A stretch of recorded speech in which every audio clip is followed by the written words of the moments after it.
माँ, मैं और अविनाश आ रहे हैं आज आपके पास।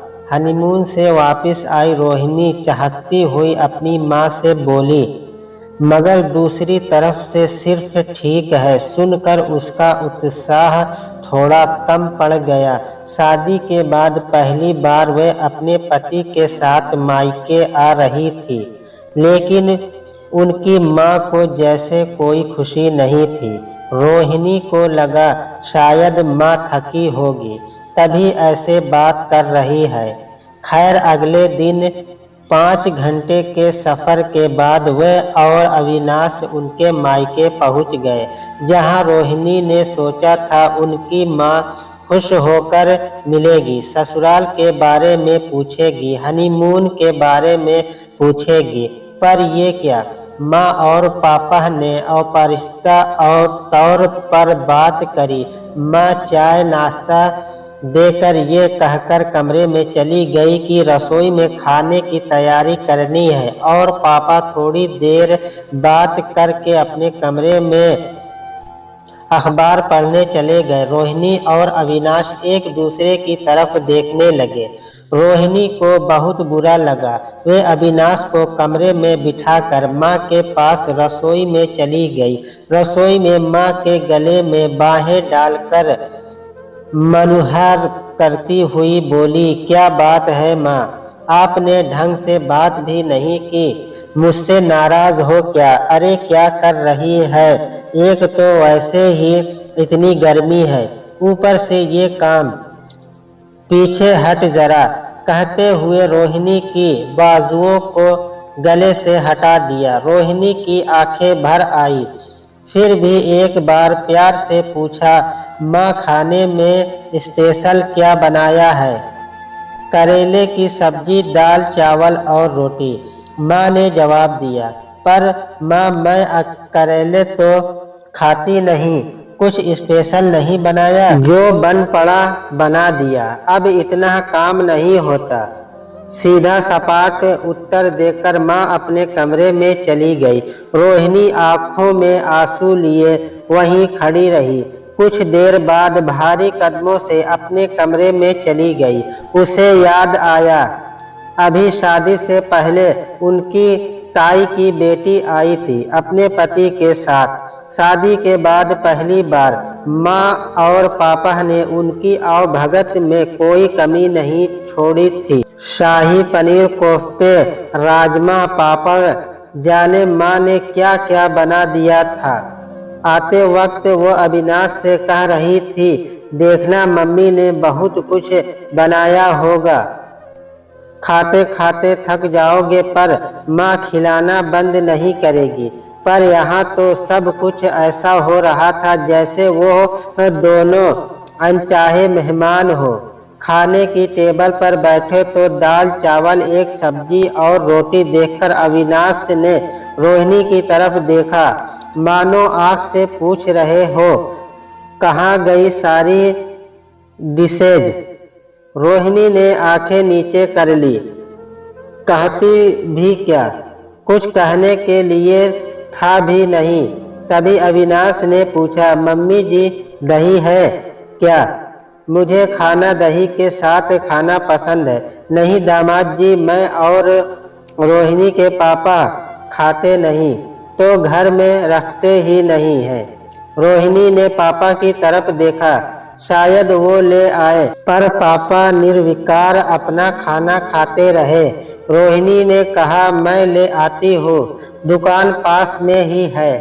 पर अविनाश ने हाथ पकड़कर रोकते हुए कहा, कोई बात नहीं, आज ऐसे ही खा लूँगा, रहने दो। और फिर खाना खाने लग गए। उसे याद आया, जीजू की फरमाइश पर पापा भरी धूप में गुलाब जामुन लेने चले गए थे, पर आज फरमाइश तो दूर की बात, एक दही भी न ला सके। ऐसी भी क्या नाराजगी।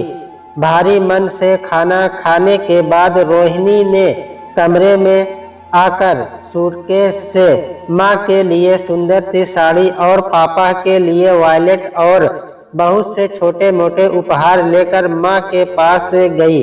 माँ ने उपहार लेकर सीधे अलमारी में रख दिए। एक बार खोलकर देखे भी नहीं, बस ये कहा, बेटियों से लेने से भार पड़ता है, दोबारा मत लाना। कहाँ उसने सोचा था कि वह मम्मी से बहुत सारी बातें करेंगी, ससुराल की बातें बताएंगी, हनीमून की बातें बताएंगी, पर यहाँ आने से जैसे किसी को कोई फर्क ही ना पड़ा हो। मम्मी पापा का व्यवहार देखकर लग रहा था यहाँ आकर गलती कर दी। तो क्या मम्मी पापा अभी तक तुझसे नाराज हैं? अविनाश बाहर टहल रहे थे, तभी जल्दी से अंदर आए और कहने लगे, रोहिणी, घर से फोन आया था, मामा जी की तबीयत अचानक खराब हो गई है, घर वापिस जाना पड़ेगा। रोहिणी ने ये बात अपनी माँ को बताई तो उन्होंने कहा, ठीक है, एक बार भी ये नहीं कहा कि तू अभी तो आई है, दामाद जी को जाने दे, तू यहीं रुक जा। पनीली आंखों भरी दिल लिए वह गाड़ी में बैठ गई। थोड़ी देर बाद उनकी गाड़ी सड़क पर सरपट भाग रही थी। रोहिणी सारे रास्ते बस बाहर की तरफ देखती रही, एक शब्द भी नहीं बोली। तभी गाड़ी ही झटके से एक होटल के सामने रुकी। रोहिणी चौंकती हुई बोली, गाड़ी यहाँ क्यों रोक दी? घर नहीं जाना क्या? चल पड़ेंगे, तभी अंधेरा हो रहा है, कल सुबह यहीं से चल पड़ेंगे। अविनाश सामान लेकर होटल चला गया। रोहिणी भी पीछे पीछे आ गई। अजीब पशोपेश में थी। क्या हो रहा है कुछ समझ नहीं आ रहा था। होटल के रूम में पहुंचकर अविनाश ने अपने लिए स्ट्रांग कॉफी और रोहिणी के लिए चाय का ऑर्डर दे वॉशरूम चले गए। रोहिणी बिस्तर पर लेटकर मायके की बातें सोच दुखी हो रही थी।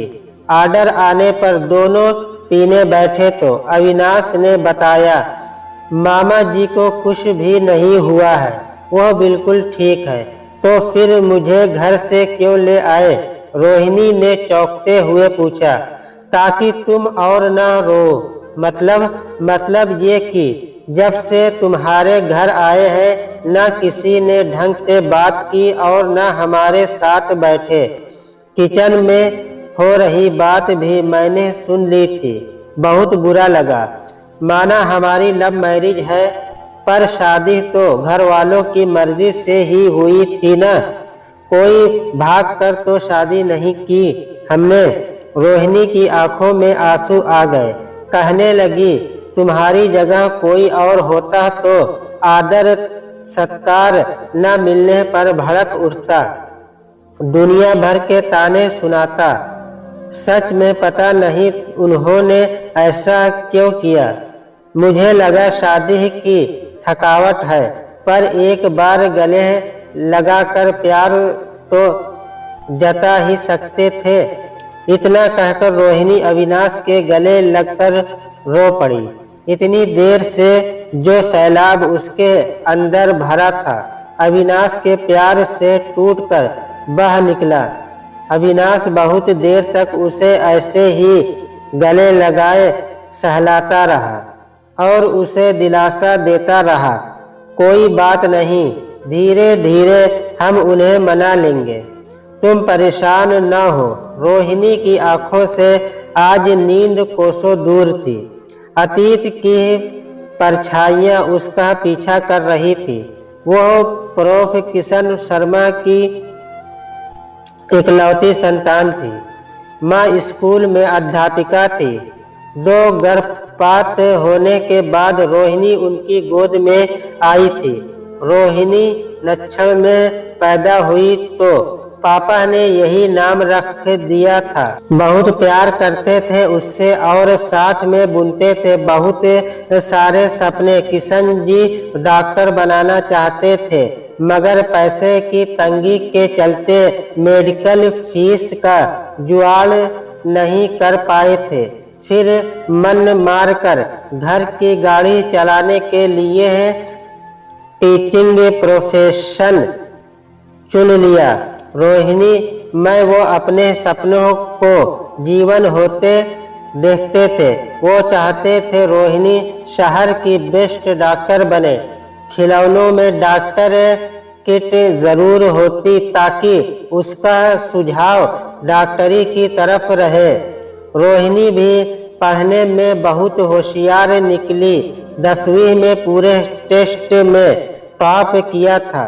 किशन जी कॉलोनी में मिठाई बांट रहे थे और साथ में यह भी कहते जा रहे थे, अब मेरी बेटी डॉक्टर बनेगी, डॉक्टर मेरे सपने पूरे करेगी। वो घर आकर प्यार से बेटी को गले लगाया और कहा, मेरी बेटी डॉक्टर बनकर मेरा नाम रोशन करेगी। पर पापा, मैं तो IAS अफसर बनना चाहती हूँ। जैसे ही किशन जी ने सुना, एक झटके में अपने से अलग कर दिया और कहा, नहीं, तू डॉक्टर ही बनेगी। मैंने आज तक तेरी सब ख्वाहिशों पूरी की है, तू मेरा एक सपना पूरा नहीं कर सकती क्या?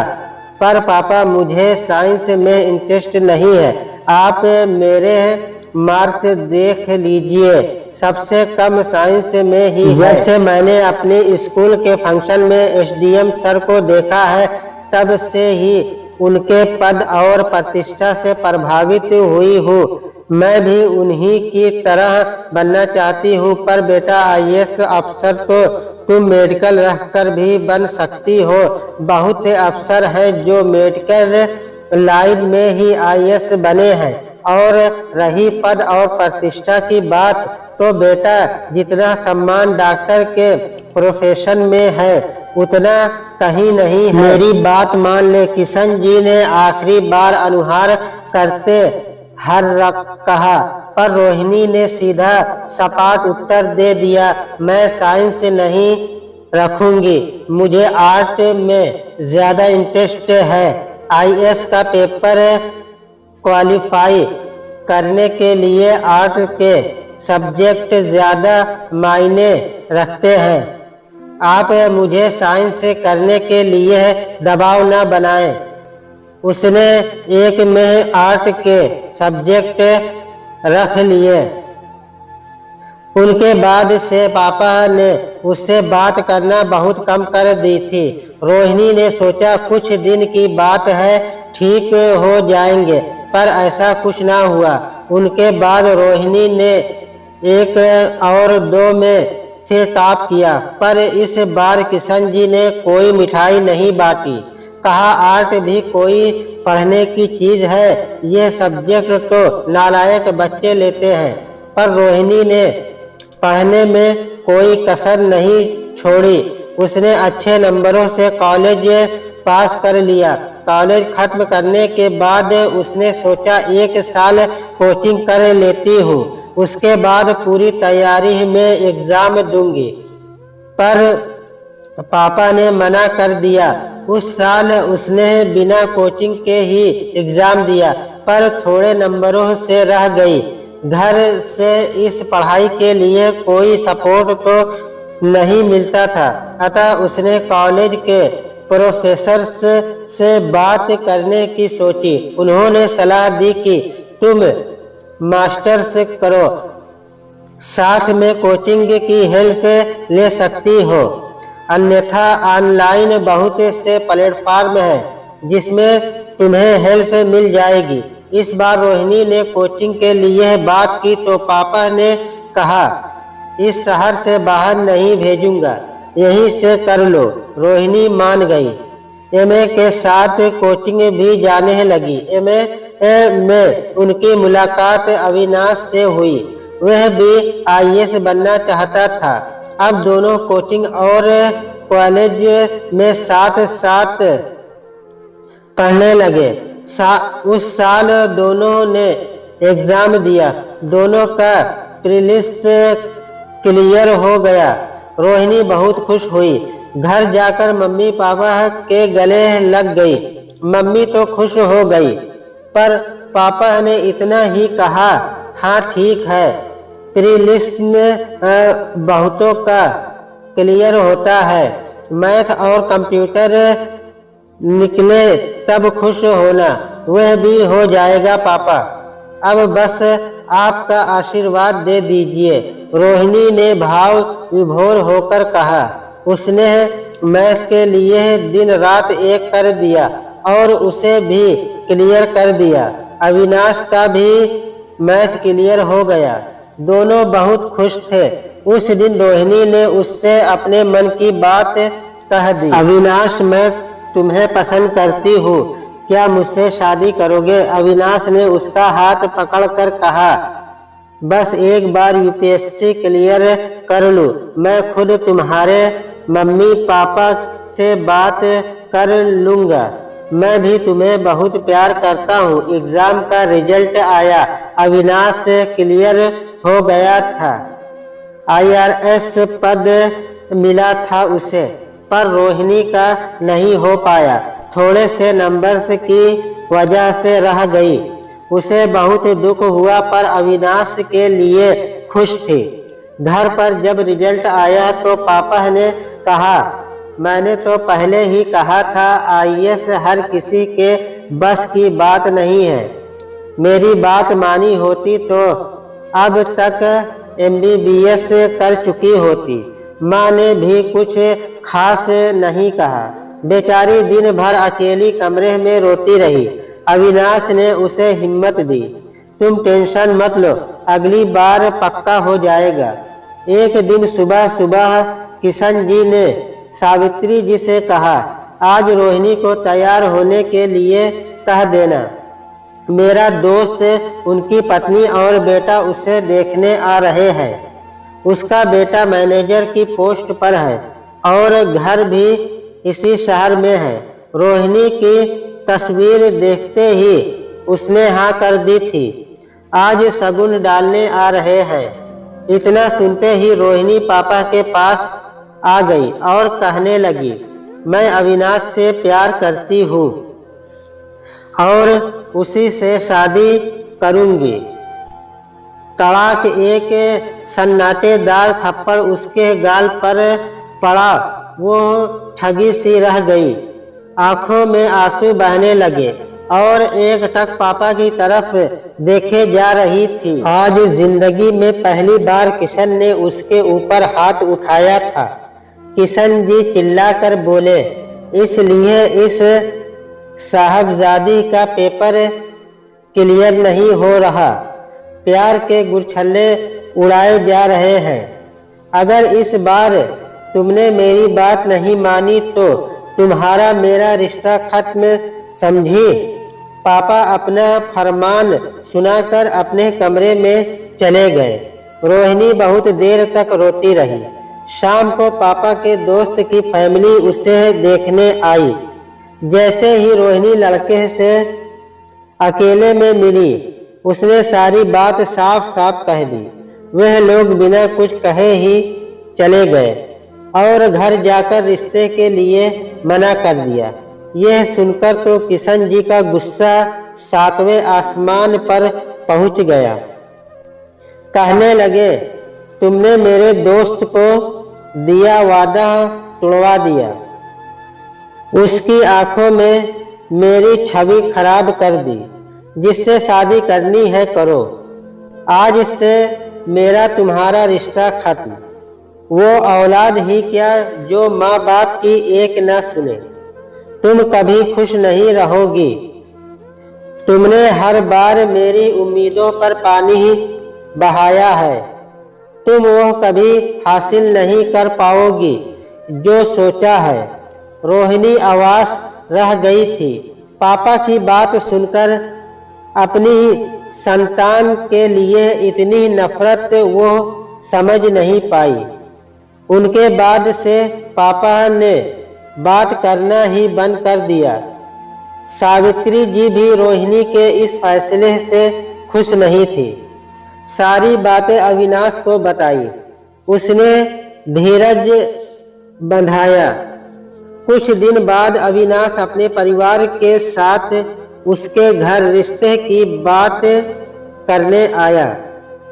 किशन जी और सावित्री जी ने ज्यादा उत्साह नहीं दिखाया। बस हाँ हूँ करते रहे। 1 महीने के अंदर ही अविनाश और रोहिणी की शादी हो गई। रोहिणी सोचने लगी, अब उससे दूर रहूंगी तो शायद नाराजगी अपने आप खत्म हो जाएगी। इस बार रोहिणी ने जी जान लगाकर एग्जाम की तैयारी की। प्रीलिम्स और मेंस क्लियर भी हो गए। अब बस इंटरव्यू के रिजल्ट का इंतजार था। वो बेचैनी से घर में इधर उधर घूम रही थी। उनकी सास उसे धीरज बंधा रही थी। तभी बाहर गाड़ी आकर रुकी। अविनाश मिठाई का डब्बा हाथ में लिए अंदर आया। आते ही उसने रोहिणी को कमर से उठा लिया। मुबारक हो आईएएस साहिबा, आपका एग्जाम क्लियर हो गया है। तुम्हें आईएएस की पोस्ट मिली है। इतना सुनते ही खुशी से रोहिणी अविनाश को चूम लेती है। सास भी बहुत खुश हुई। सर पर हाथ रखकर ढेरों आशीर्वाद दे दिए। अविनाश ने कहा, अपने मम्मी पापा को भी रिजल्ट बता दो, फोन कर लो उन्हें। अविनाश ने कहा, नहीं अविनाश, यह बात मैं खुद जाकर उन्हें बताऊंगी। इतना कहकर रोहिणी गाड़ी लेकर अपने मायके की तरफ चल दी। घंटी बजाने पर जैसे ही दरवाजा खुला, रोहिणी माँ से लिपट गई। माँ, मैं आईएएस अफसर बन गई। मेरा सपना पूरा हो गया माँ। माँ बहुत खुश हुई।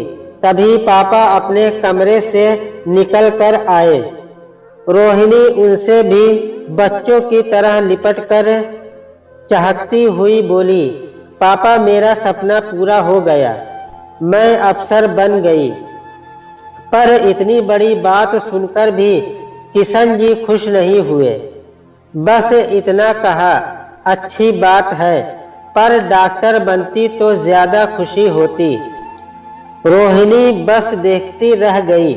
पापा अभी तक आप उसी बात पर अटके हैं। डॉक्टर बनना मेरा सपना नहीं था। मैं जो शुरू से ही आईएएस बनना चाहती थी। हाँ तो बन गई ना, अब क्या सैल्यूट करूँ तुझे? किशन जी गुस्से से बोले, नहीं पापा, मैं तो आपको अपनी खुशियों में शामिल करने आई थी। अरे नहीं होना शामिल, नहीं है तू मेरी बेटी। अगर होती तो मेरे सपने पूरे करती, पर तुमने सिर्फ और सिर्फ अपनी खुशियों के बारे में सोचा। चली जा यहाँ से। किशन जी गुस्से में हाँफते हुए बोले। रोहिणी रोते हुए घर से निकल गई। उसकी गाड़ी फुल स्पीड से सड़क पर दौड़ रही थी। रोहिणी के जाते ही सावित्री जी किशन जी पर टूट पड़ी और कहा, माना उसने सारी जिंदगी अपनी मनमानी की है, फिर भी वो मुकाम हासिल किया जो हर किसी के सपने में होता है, पर हासिल किसी किसी को होता है। अपनी मर्जी से शादी की तो हीरा ही ढूंढा है। उसने हर बार हमारा सर गर्व से ऊंचा ही किया है, पर आपको उससे पता नहीं क्या चाहिए। इधर अविनाश ने रोहिणी को फोन किया। रोहिणी फोन को स्पीकर पर डालकर जोर जोर से रोने लगी। अविनाश, क्या गलती है मेरी? इतनी बड़ी अचीवमेंट पर भी पापा खुश नहीं हुए। कहते हैं तू मेरी औलाद नहीं हो सकती। मैं क्या करूं? रोहिणी बेतहाशा रोई जा रही थी। अविनाश रोहिणी को समझाता है, रोहिणी आवेश में गाड़ी मत चलाओ, साइड पर कहीं लगा लो, शांत हो जाओ, मैं आता हूँ तुम्हें लेने के लिए। तभी तेज हॉर्न की आवाज के साथ रोहिणी की चीख सुनाई दी। अविनाश अविनाश शून्य हो गया। फोन कट गया था। उसने फिर कोशिश की, पर रोहिणी का फोन नहीं लग रहा था। वो रोहिणी के घर की तरफ चल पड़ा। थोड़ी देर बाद किसी अनजान नंबर से फ़ोन आया। जी यहाँ एक लेडी है, उनका एक्सीडेंट हो गया है, हम उन्हें सिविल हॉस्पिटल लेकर जा रहे हैं, आप वहीं आ जाइए। अविनाश ने गाड़ी हॉस्पिटल की तरफ मोड़ दी। हॉस्पिटल पहुंचा, तब तक रोहिणी को ओटी में लेकर जा चुके थे। अविनाश ने वहीं से किशन जी और अपने मम्मी पापा को एक्सीडेंट की बात बताई। थोड़ी देर में ही सब हॉस्पिटल पहुंच गए। तभी डॉक्टर ओटी से बाहर निकले और अविनाश से कहा, सर पर बहुत गहरी चोट लगी है, आंतरिक चोटें बहुत आई हैं, अगले 4-5 घंटे बहुत क्रिटिकल हैं। सभी आईसीयू की तरफ भागे। रोहिणी पट्टियों में लिपटी हुई थी। ऐसी हालत देख किशन जी की आंखों में आंसू आ गए। उन्हें अब एक एक बात याद आ रही थी जो उन्होंने गुस्से में बोली थी। सोचने लगे शायद मेरी बद्दुआ लग गई मेरी बच्ची को। तभी रोहिणी ने धीरे से आंखें खोली। पापा, हाँ मेरी बच्ची, मैं यही हूँ तेरे पास। अपने पापा को माफ़ कर दे बेटा, मैं कभी तुमसे नाराज़ नहीं होऊंगा, बस एक बार माफ़ कर दे। किशन जी रोहिणी का हाथ पकड़कर बस रोए जा रहे थे। तभी रोहिणी धीरे से बोली, आपकी दुआ कबूल हो गई पापा, आपकी बेटी होकर भी आपकी नहीं बन पाई, मुझे माफ़ करना। हाथ की पकड़ ढीली पड़ गई और रोहिणी हमेशा के लिए गहरी नींद में सो गई। अविनाश शून्य सा बना खड़ा रह गया। माँ की दहाड़ों से पूरा अस्पताल गूंज उठा। किशन जी अब भी उसका हाथ पकड़े हुए थे, बार बार यही दोहराए जा रहे थे, मुझे माफ़ कर दे बेटा, मुझे माफ़ कर दे। पर माफ़ करने वाली रोहिणी इस दुनिया से जा चुकी थी। दोस्तों, कहानी कैसी लगी कमेंट में हमें ज़रूर बताएं। चैनल पे नए हैं तो एक लाइक और सब्सक्राइब करना ना भूलें।